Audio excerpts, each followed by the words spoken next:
Hello and welcome to The Shift, the podcast that aims to tell the no-holds-barred truth about being a woman post-40. Created and hosted by me, journalist and author Sam Baker. This episode comes to you from the Glasgow kitchen of straight-talking crime writer Denise Mina. She's written 15 novels, including the award-winning The Long Drop and Conviction, which was scooped up by Reese Witherspoon's Hello Sunshine Bookclub. But her latest, The Less Dead, based on a real-life Glasgow serial killer, focuses on what makes a good victim versus a bad one, and takes her right back to her political roots. I just think if we're invisible, let's just wear whatever we fucking want. Yeah. Do you know what I mean? Seriously, if you want to walk about in your pyjamas for the rest of your life, we're invisible. You said we're invisible. Fuck you. If you're a faint heart, you might want to make yourself a strong coffee before you proceed, because Denise does not mince her words. Over the next 45 minutes, she talks anger, learning to be assertive, withering vaginas and creaking joints, and tries, in vain, to teach me the art of confrontation. All while taking a delivery from John Lewis and baking a mean pie. But don't tell her I told you. So, Denise, thank you for having me in your bloody palatial West End home. It's mad, isn't it? I can't believe we live here. I was living in a bedsit till I was 32. So how did you go from bedsit to... Well, I'd like people to think it's because I'm so successful as a writer, but actually... Well, that's what I thought when I walked past. I kind of walked past. The woman next door in the window probably thought I was like a stalker. I walked past. I was thinking, oh my God, she owns this whole fucking house. No, it's just a flat. It's not a townhouse. Basically, we bought our old bedsit and evicted our former flatmates and did it up and flipped it. And that's why we live here. Well, we're here to talk about loads of things. Here to talk about your new book, Less Dead, and how the crime writing scene has changed in the time you've been in it. And also the dreaded menopause, because I'm on a mission to make everybody talk about the menopause more. So I loved The Less Dead. Oh, great. Tell me what sparked it, where it came from. Well, tell us a bit about it first and then tell me what sparked it. Well, first, it starts off with Margot waiting at an adoption agency to meet her birth family. And she's there at their request and they don't turn up. And she's waiting and waiting. And if you've ever had a very tense, long wait, your life does tend to flash before your eyes. So when her aunt eventually does turn up, she's a street sex worker who had a heroin problem in the 80s, and she tells her that her birth mother was murdered in Glasgow in the 1980s and was a heroin addict. And there were a spate of murders of street sex workers then, and the very last one was treated completely differently. It was a really lovely girl, she had a lovely family, and the public came forward, people were very sympathetic, she had a tragic backstory, and it really made me think about all the women who died before her. And who why didn't get that treatment. Yeah, why was it so different? Have things changed so much? And the more I investigated it, the more I thought it was just that they weren't very sympathetic. Do you have to be sympathetic for people to care? And there was in crime writing, there's a new prize called the Staunch Prize, which is for books that do not glamorise violence against young women. I think that's a really good idea. I think it's a good question, but I think it's the wrong answer, because I don't think crime fiction is the problem. I think it's how we value victims as a society rather than in terms of crime fiction. Do you think crime fiction is reflecting society rather than... Well, I think, we always talk about crime fiction. Is it political? All fiction is political, but it appears to be politically neutral if it's very close to the status quo. And the status quo is... young, blonde, Aryan children from good families are much more important than, black women who are sex workers. So where does the phrase "the less dead" come from? Well, it's a term that's used to talk about that valuation of victims according to their social profile. So it's talking about, street sex workers, it's talking about homeless people, and it's a term for people whose death or whose murder or whose brutalisation doesn't evoke that kind of huge social indignation. Who uses that? It comes from, I've heard it used most over the past year and a half on true crime podcasts. True crime podcasts have gone over the course of about 3 years, really big time, yeah. And it's, as a legal academic, it's fascinating because they've gone from being schlock, jock, have you heard about this serial killer, to real philosophical examinations of the ethics of what they're doing, of the ethics of the audience's interest. I mean, the discourse is absolutely fascinating. Just watching an art form develop like that, it's really amazing to have witnessed that. It's really interesting, isn't it? Because my partner always says to me, you are obsessed. You're obsessed. Are you obsessed as well? I'm obsessed. What do you listen to? The gruesome serials and the Homecoming and all of that. But I loved Michelle McNamara's I'll Be Gone in the Dark. Absolutely loved that. I haven't listened to that, but I read that. But it's just, I'm obsessed with them. The Less Dead does feel a bit more political than Conviction. It reminded me actually most of your really early stuff. It reminded me of Garnet Hill in its sensibility. I think you're absolutely right. I think it is. And I was a wee bit nervous about that because I thought, I've done lots of different things and people get very attached to certain styles. So some people really loved Conviction because it was much more of a romp and it was much more upbeat. And some people really just want me to write The Long Drop over and over again for the rest of my life. Other people want Garnet Hill again over and over for the rest of my life. And it is very overtly political, and it is talking about class, and it is talking about poverty as a reason for people doing sex work. And I think sex work and poverty are so all-pervasive now. I heard this brilliant interview with this woman in America just after new Congress had passed this legislation that you couldn't contact anybody before you had met them to hook up. And so people couldn't make sure they were safe. And she said, sex work is so all-pervasive now, you probably know a sex worker. And if you think you don't, it's because they don't feel safe to come out to you. And I think that's probably really true. I know several people who, after I've known them for 15 years, have said, that's actually how I make my living. And amazing. Because they found out I was writing this book. And I think it's,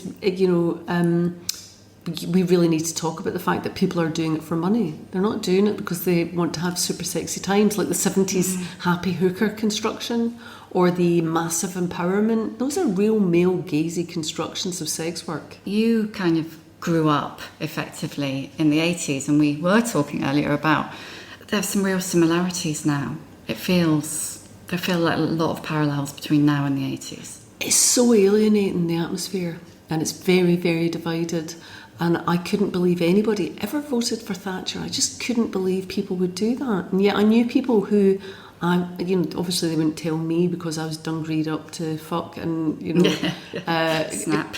Clearly they weren't going to tell me, but I just couldn't believe anybody would vote for that. I didn't understand it. And all my family got their council houses because of Thatcher. I think I'm the only person who didn't buy my mum's council house. There have to be other reasons. Do you know what I mean? Now you can't get everyone at The Guardian and The Observer. A lot of the people working for those newspapers are on short-term contracts. You can't get working terms because of what Thatcher did. Do you know what I mean? It's that short-sighted. But if you offer people with nothing a little bit of something, you can't blame them for taking it, do you know? Yeah. But it's the cynicism and the nastiness that's back again.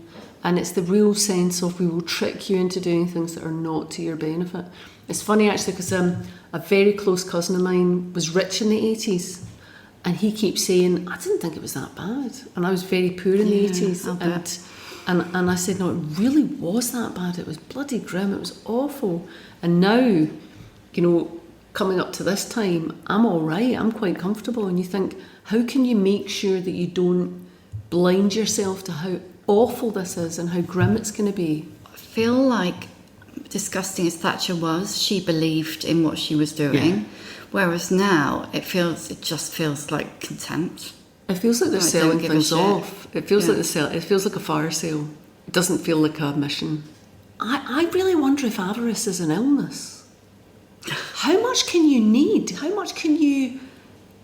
Some of them don't even have kids. What are you going to do with the money? You're going to be dead in 20 years. What's wrong with you? Have you always had this mentality, or is this a mentality that's developed as you've got older? Well, you obviously have always been left because you joined the Revolutionary Communist Party to chase a boy, but no, I was just horny. But the kind of one of the things I've noticed talking to older women is this kind of, I guess, losing interest in stuff and acquisition, and finding the kind of pursuit of things increasingly revolting.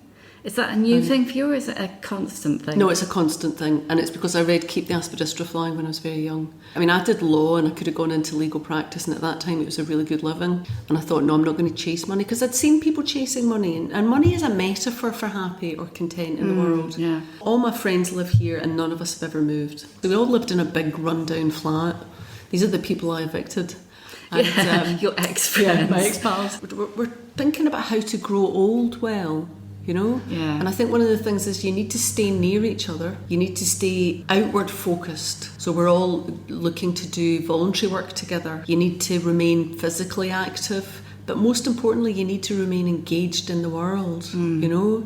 And how do you remain compassionately engaged in the world without just being really angry all the time? I think voluntary work is a way to do that. You know, local, small, short-term achievements, you know, gardening, taking pleasure in the day, having dogs and all that kind of thing. But I don't think I was ever really into stuff. And we moved in here and it's a huge flat. And my immediate thought was, amazing. how can we maximise the space? Because I think avarice has its own momentum. And I watched myself wishing for another room. Yeah, I know. I've just walked around this flat. It is incredible. But the thing is, people worked up to get in a house that you could settle in. Yeah.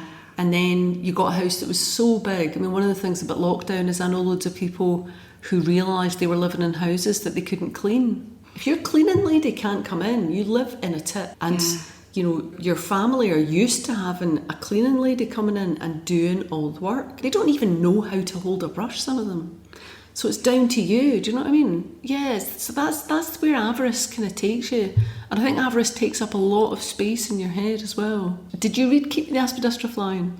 Long time ago. But it's just about how people use having stuff as a metaphor for being content and engaged and actually just be content and engaged. I know people who've made fortunes and they spend all their time managing the money and it's joyless and they're quite anxious about losing their stuff or their stuff being minimised or, you know, shares dropping in value, or it is just another chore, you know? It is another chore, it's another thing to do, and moving on, being responsible. Even really good people who accidentally made a fortune, then spending a year going around looking at charities to give the money to. Apparently to be happy, what you need is enough and 15% more than your best friend. That probably goes for absolutely everything and your best friend, isn't it? Yeah. It's like 15% thinner. That's who you measure yourself against. It's not that you want to beat your best friend, but you just want to feel a bit lucky. So it's not actually about having anything, it's really just about feeling a bit lucky. Feeling like you're not hard done by. I remember when my first book got published and I was saying to people, my income has quadrupled. But what they didn't realise was I was living on $5,000 a year. You know, and this is not that long ago. So I mean, I was living on absolutely nothing. And in Glasgow at that time, nobody wanted to live here. So I basically had that front room as my bedsit, and it's like a ballroom. You know, it's a big front room with high ceilings, and that was my bedsit, and it was beautiful, and it was in a beautiful bit of the town, and my outgoings were absolutely tiny. So you need enough, but then you just end up looking for things to spend it on. Like people who've got more cars than they could physically fit in. What's the point? Do you know what I mean? Or they go on 3 holidays a year. It's just busy work, isn't it? Yeah, it's the financial equivalent of that, basically. Yeah. So you were a lawyer, feminist academic. Yeah. What made you write crime novels? Well, I was doing a PhD in the differential rates of ascription of mental illness to female offenders as compared with male offenders, which is very, very boring.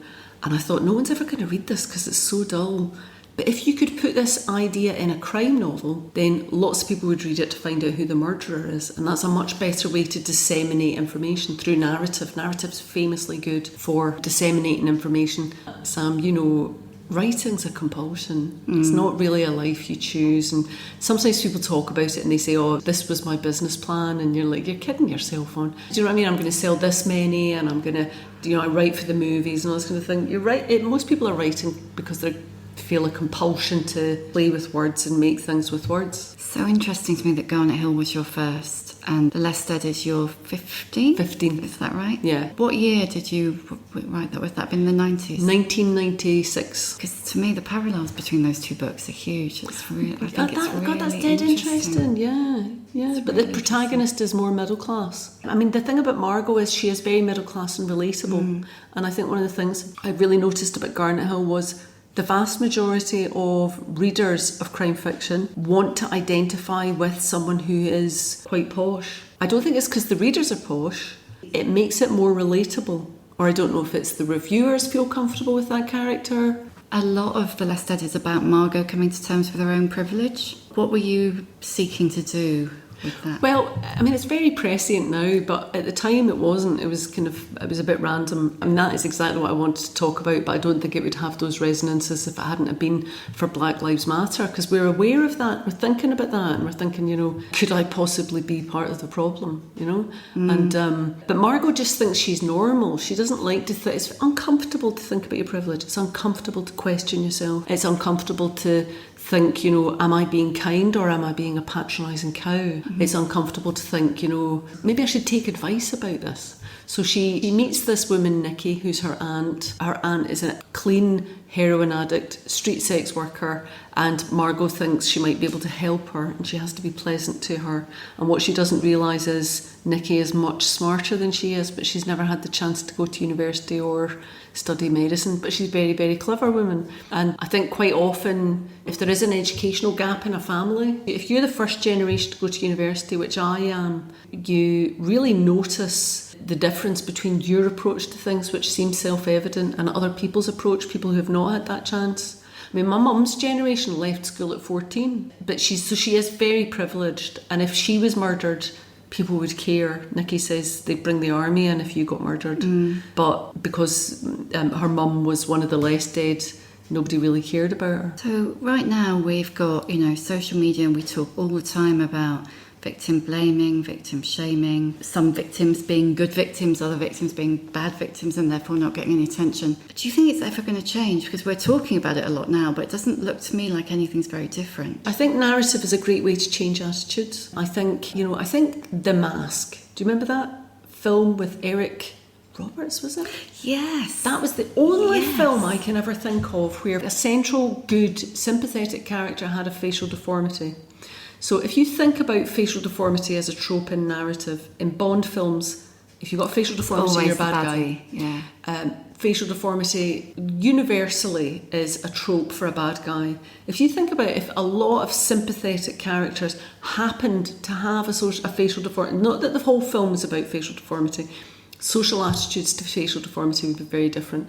And I think if we have victims, in Conviction, the central character, you had to get to know her before you found out what had happened to her, because it was a way to try and make the audience sympathise with someone before what had happened to them became known. And so I think things are happening, stories are changing. And if you think about, what was that Reese Witherspoon? It was brilliant. Big Little Lies. Big Little Lies was absolutely brilliant for that, because it really made the victim character a fully rounded character. But when I started writing crime fiction, a rape victim was always somebody who either died or got to marry the detective. That was the best that you could possibly hope for, was that you would get a better boyfriend. And that's really changed. So I think narrative is a good way to change it. I think even in awareness, people being aware, but it takes a long time for these things to actually filter down to juries. What else do you think has changed since you started writing crime fiction? Well, my first book I was interviewed by a guy, and he said, quite a few people actually said, "Are you a feminist?" Because they were a bit embarrassed to even ask me the question. Because it was in the 90s, it was it was a dirty word. It was a real dirty word, and because, your central character is a female. And I said, I did know that. And and I am a feminist, but the feminists that everyone's really scared of, that are really shouty and angry, that's the kind I am. And then a few years ago, somebody said to me, "Your central character is a female. Don't you think that's a bit of a cliche?" No, that's brilliant. It's really, really changed. And it's our generation of writers who have changed that. That's true. It has really, really changed, because when I started, it was a really odd thing to do. And there was me, there was Val McDermott, Sarah Paretsky. That was pretty much it. In Holland, male writers use a female pen name for sales. Really? Because it's women who buy crime? Because Tana French has sold so well. Think about it. These things are changing. That's amazing, isn't it? How was the boys' club when you joined it? Did they let you in? I don't really want in a club. I've got my 10 pals I'm ever going to have. Yeah, I was made to feel very, very welcome. But, there weren't a lot of crime writers in Scotland. It wasn't that, if you lived in London, you would be in the club. But in Scotland... Yeah, it was pre-Tartan Noir. It was way pre-Tartan Noir. So, I mean, there really wasn't a scene here at all, you know? Yeah, unlike now. I think there's about 40 crime writers published in Scotland currently. And is that predominantly male or mixture? I think crime writing in general is 50-50. I think in Scotland it's about 3/4 male. It's a bit macho. There's like an England versus Scotland football team. And I think, yeah, where's the women? When Bloody Scotland started, all the women in their gift bag got a scarf and the men got a bottle of whiskey. But Scotland's always 20 years behind in terms of gender politics. Give me the whiskey. You know, it's well meant, do you know what I mean? I mean, when I came here from London, because I grew up in South London, and I came to Scotland, it was like the war had just finished in terms of gender politics. Really, it was kind of hilarious. People would call you a young lady. Now when they say it, I think they're being sarcastic. You have to get to their mid-50s for someone to call you a young lady. As a joke. But the gender politics in Scotland are always way behind, I think. And is it 100% white? Crime fiction is so white, and we should not be. I mean, I think publishers are really making big strides to get more diverse books out, and there are a couple of really brilliant writers coming up now. Dorothea Koonsman, Oyen Braithwaite, you know, quite a few people, but not nearly enough. We don't reflect our whole community. I mean, there have been a lot more women writing crime since the rise of the kind of psychological thriller genre.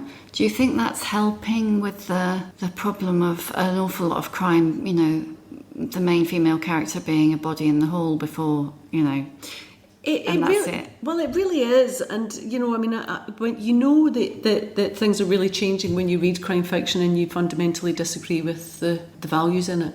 I was talking to somebody recently, and it was a big production company, and they were thinking about developing Garnet Hill, and they said, oh, wow. Well, yeah. And it was a big broadcaster actually, and they dropped it at the last minute. They dropped it several times, and they said, the thing is, we've got 5 things in production that are about women who can't remember properly. Oh, fuck Just think off. about that. No, think about that story of women who can't remember properly. And I said, you know, that's really not what Garnet Hill is about. The point is she can remember and nobody else can remember. And so that's like something that I was thinking about way back then, because at that point we had the false memory syndrome defence in courts, and that was part of the reason that I wrote Garnet Hill. And it's still a trope in stories that women can't quite remember properly. And I said, what about men who can't remember properly? It's called post-traumatic stress disorder. It's not just that, but it's about women's memories being more questionable than men's. Why is that fucking gendered? Why are we not saying Ted Bundy isn't lying, he can't remember what he's done because he's not well? Do you know, why is it always about women making allegations who don't remember properly? Why is it never about men committing these acts who are not remembering?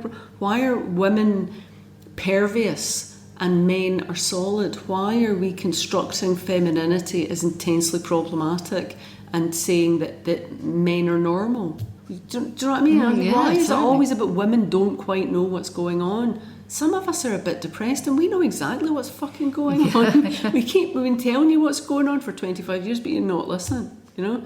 I think mainstream thriller fiction often reflects the concerns of the day, sometimes in very bad ways, you know, and I'm certain that we will see a story over the next few years about a person of colour using their colour as a defence. I'm certain we will. But these narratives are so retrogressive, they're really problematic. And in the future, they'll be looked back on and with dismay, you know, that you could have that, you know. Marnie, which is a Hitchcock film. Yes. Have you seen Marnie? Yeah, not for ages, but... Well, Sean Connery, basically, a woman is very traumatised from having been sexually abused as a child, and Sean Connery rapes her better. So this is why you don't see it very often, that film. And that was a narrative construction at that time that we now know is absolute. It's really damaging nonsense, you know. He forces her to have heteronormative sex, and it makes her better, and she becomes a wee wifey. Oh, and all is well with the world. And everything's, that's all she ever needed was Sean Connery to punch her in the face and rape her. On the plus side, that film couldn't be made now. No, you couldn't, because it's so reflective of the fears of the time, you know. I'm just going to say it, Gone Girl is really, really, really problematic. A wife goes missing, the husband looks guilty, but it's really because she's hiding because she's such a bitch. 2 women are murdered by their partner every week. That is so problematic, that narrative. What are you talking about? I mean, it is interesting and it is very captivatingly told, but there's no reason why you couldn't have another story in that narrative shape. I think these narratives will be looked at in a different way. But then maybe the fact that you can disagree with things fundamentally means that there's a good broad span of work being published. I don't know. What do you think it means that trope is such a massive smash hit globally? I have no idea. Can't say anything good. Nobody knows why books sell really well. I think it's a good, really, really well written book. To be honest, I think it's very well constructed, but I think it could have been a different story. It's about the structure of it, not about the content, and that's very true of a lot of books that sell really well.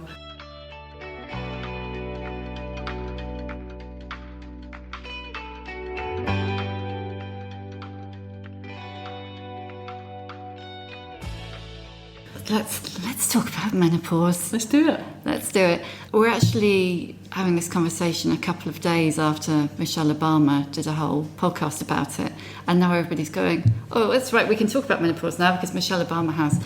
And I'm delighted that Michelle Obama has talked about being hot and sweaty and getting brain fog and having to open the window and all that. But where are you in your shift? Well, I think it started about 3 years ago, and I'm on patches.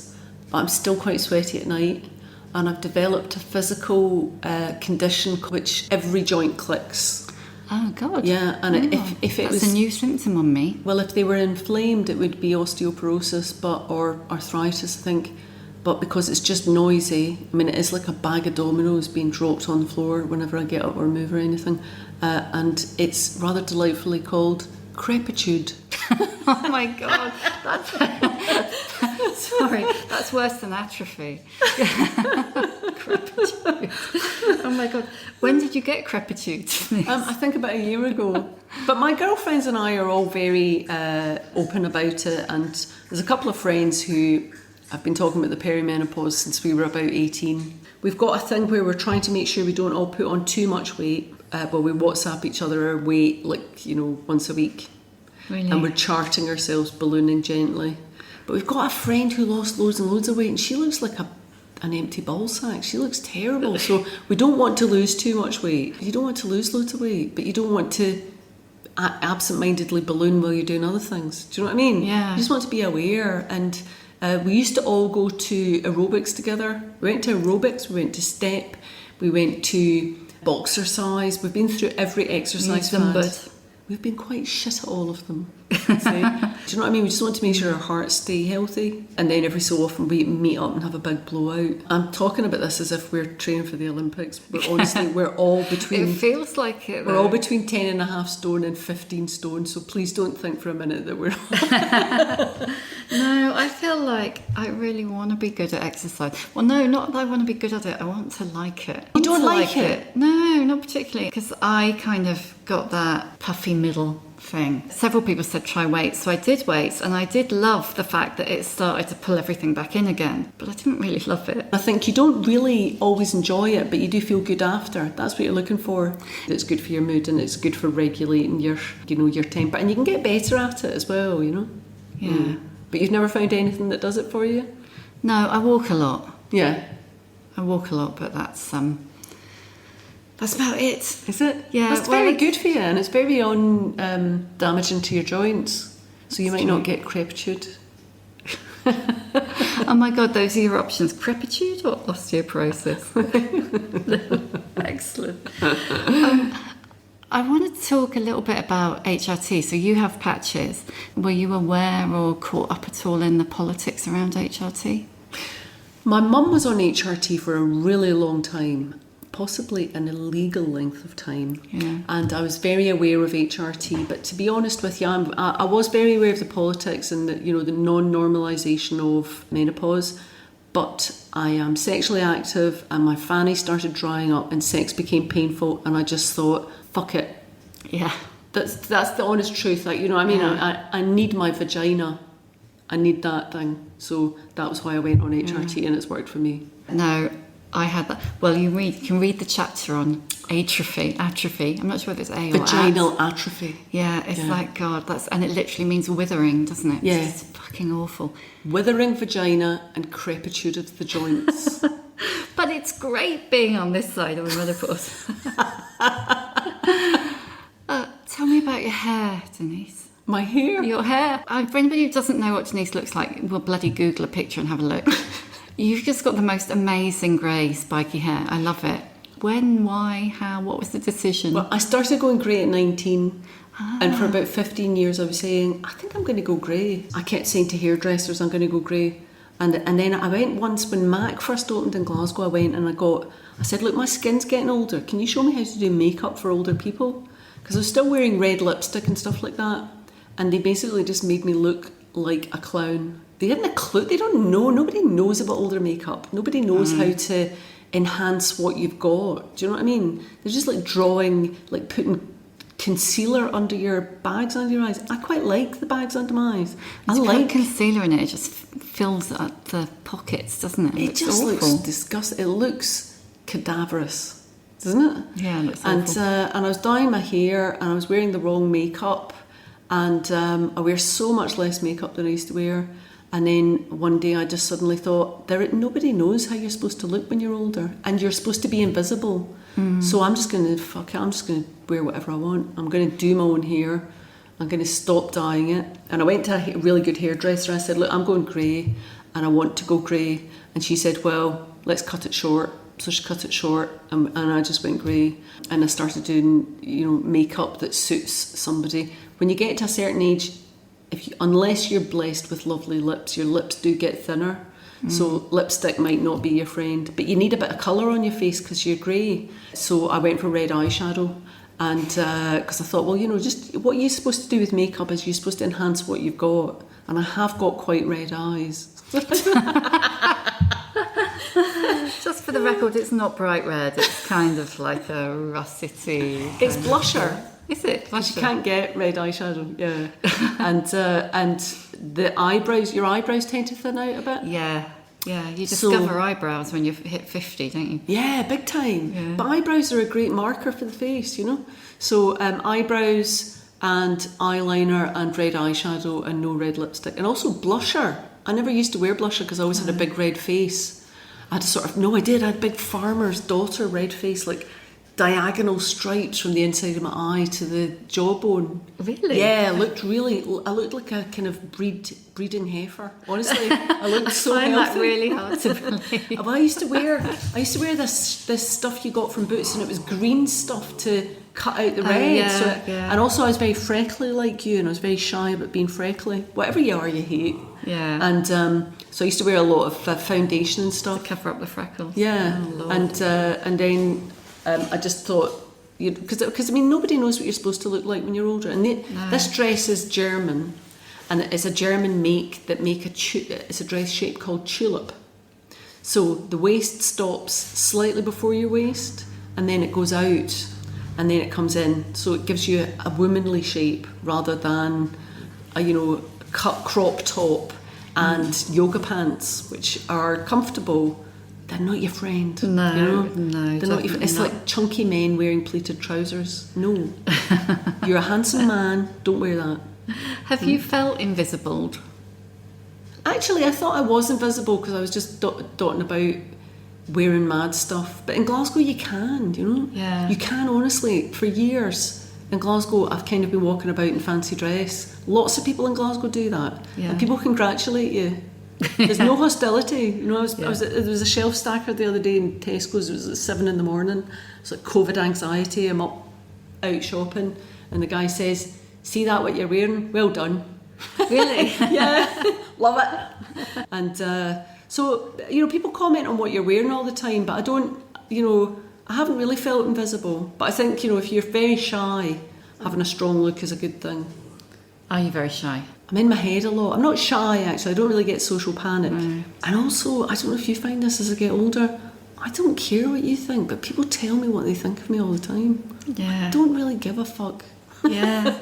Do you know what I mean? And people do say, you look like this, you look like that, you did this, you did that, I think this about you, my engagement with you is... you want to be gracious about it, because you don't want to be rude to people or make people feel small.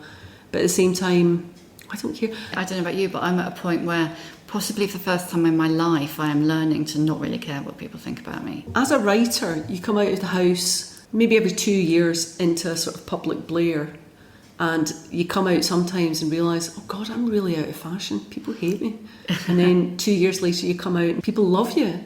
But I don't know, maybe they've heard a story about you, or it's just your time, or you chime with other things that are going on. Yeah. So it changes all the time, so you don't know what other people are thinking about you. Yeah, because Conviction was a Reese Witherspoon Hello Sunshine book club pick, wasn't it? Yeah. Last year. How was that weird? Because that's quite a level of attention, isn't it? It was very weird. It was really, really weird. And I was sitting in a dirty bed that needed changed in a filthy bedroom, taking calls from like 6 different studios in the States that wanted to develop it as a film. And it was very weird. Yeah. You don't want to take that stuff too seriously, because as a writer, you just want to keep writing. That's really, my life's at the desk, and the other it's good fun and it's nice, and I don't want it to not happen, but you don't want to take it too seriously, because it comes and goes, doesn't it? You know? Oh, yeah, it totally does. Yeah. What's your emotional age? I think I've always been 56. Really? Yeah, I do. I was so bad at being young. I was very aware of being very bad at being young. I've got a friend who's 30, and she also is about 56. That is fascinating. Yeah. I've always been into the movement of the day. I've always been into drinking tea. I went on an Ibiza uncovered holiday once with 2 pals, and they were going to nightclubs and picking up guys and all that kind of thing.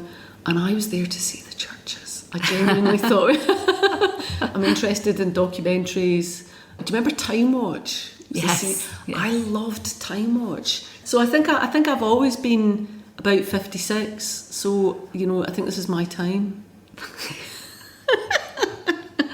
But we fetishise youth so much, but it's not for everybody. What emotional age are you? Oh God, I don't know. I do like being early 50s. For the first time in my life, I feel really like at ease in myself. I don't think I ever have, even as a small child. Really? So I'm not sure. What was the unease? I was always, in therapy speak, I was always hyper vigilant. Mm-hmm. In my late teens, I was in an abusive relationship that I've only recently really kind of done the work on. Yeah. I don't know whether you've ever had this, but my nan was one of those women who could ice a room. Mm-hmm. There was no temper losing, but you always knew when you were in trouble. And so even as a small child, I became very, very good at learning not to upset things. So you're a peacemaker? It was always silent, yeah. That's good for an editor. Well, yes and no. It makes for a terrible boss. Does it? Yeah, because you're not confrontational. So instead of just going, okay, I'm going to deal with this and move on, which is a great way to be, I think, you end up being, I don't want to upset that person, if I hadn't done that, what would have happened if I'd had, and I'm still a bit like that, but I'm much less like that. So I like being the age I am.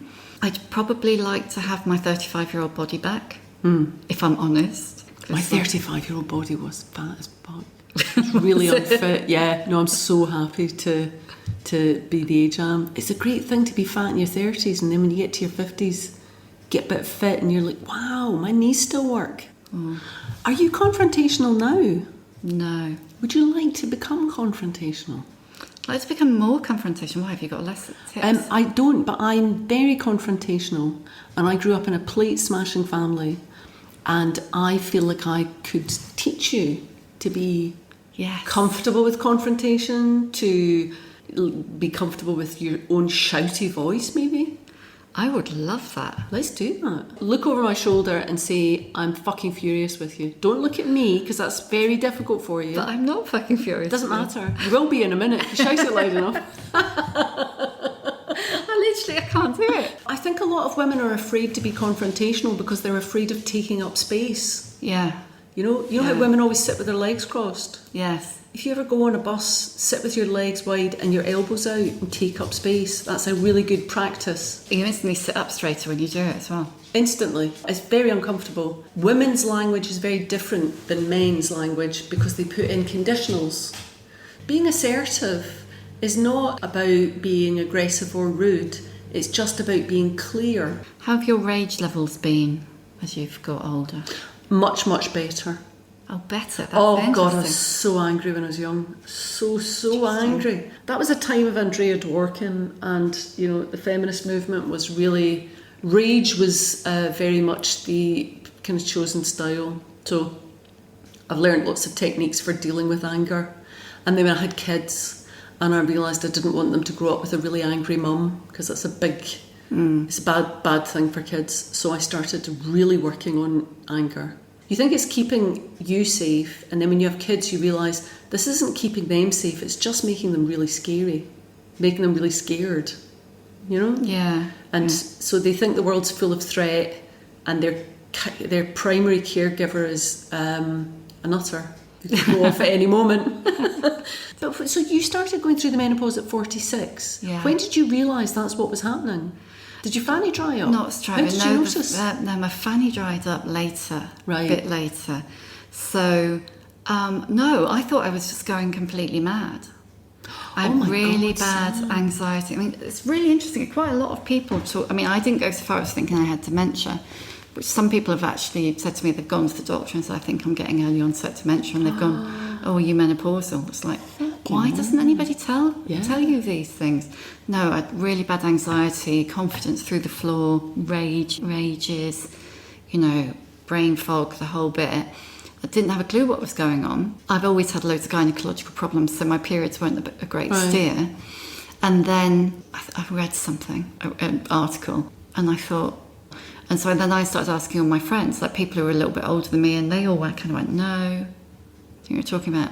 So actually I was really lucky because I had a private gynaecologist. Right. So instead of going to my GP and starting that rigmarole of being given antidepressants and all of that, I went back to her, and she, kind of checked everything out and just kind of went, and I worked through it with her. Right. So I reckon it took me 18 months to realise that I wasn't just a completely hopeless loser. One of my best friends is 48. She's got styes, her skin is changing, she's not sleeping, her moods are up and down, and that is it, definitely. It is. And I had to say to her, I think you are going through the menopause, and I think you need to go to the doctor and get some patches. Yeah. And she did, and they didn't suit her. So she's going to have to find something else. Yeah, there are lots of different things. It's a big thing to say to someone else, I think you've got the menopause. Well, that's because... Why? It feels like a reproach. It's because it's such a negative.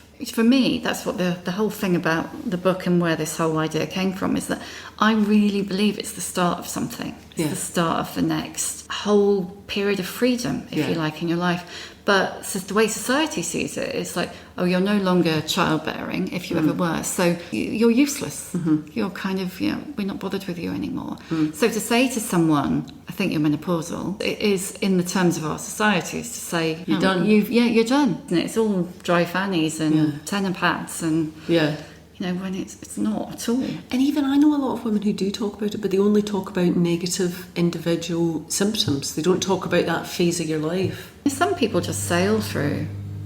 Other people get all of the symptoms it's possible to get, It's just, then other people just don't. But I think you only know about hot flushes. So really? And even those are not the same thing. There's like the night sweats, which are completely different to daytime hot flushes, which can just roar in from nowhere. Yeah. And it's like dripping. Yeah. It's just disgusting.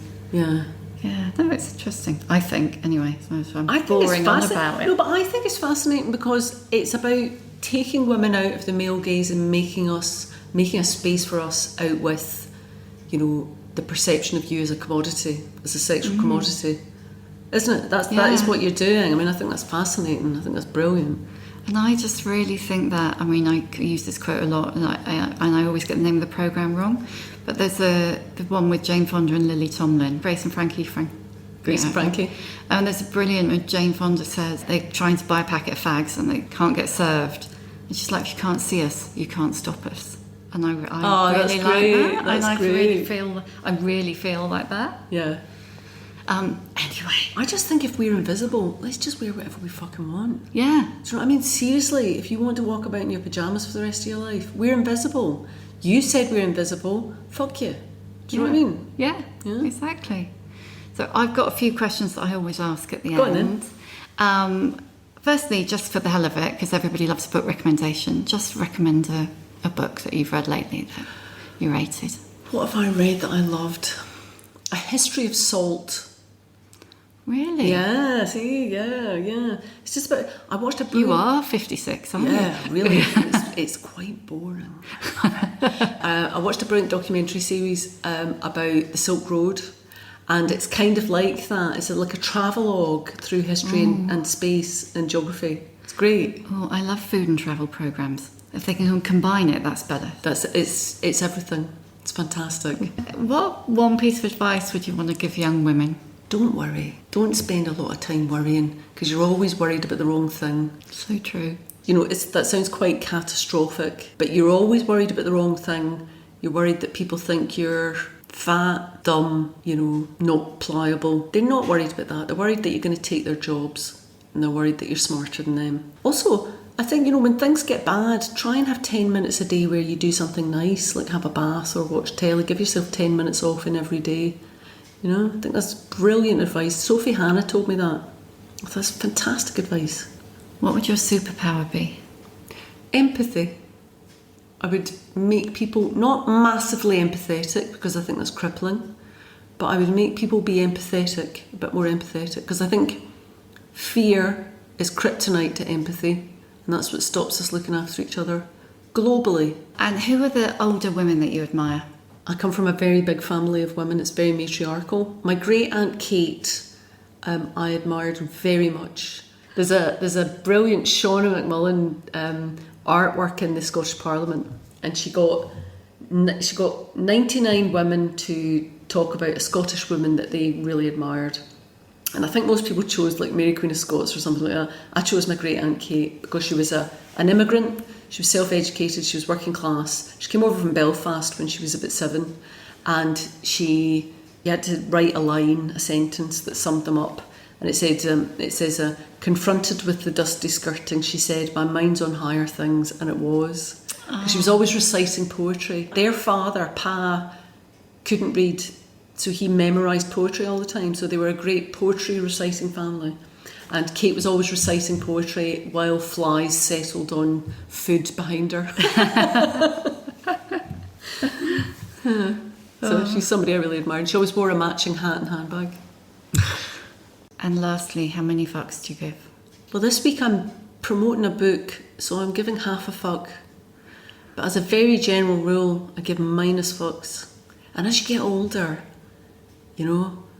it's so hard to care. In fact, sometimes I meet people and they're like, oh, I saw you in the paper, and I'm like, oh God, that's right, I'm a celebrity person.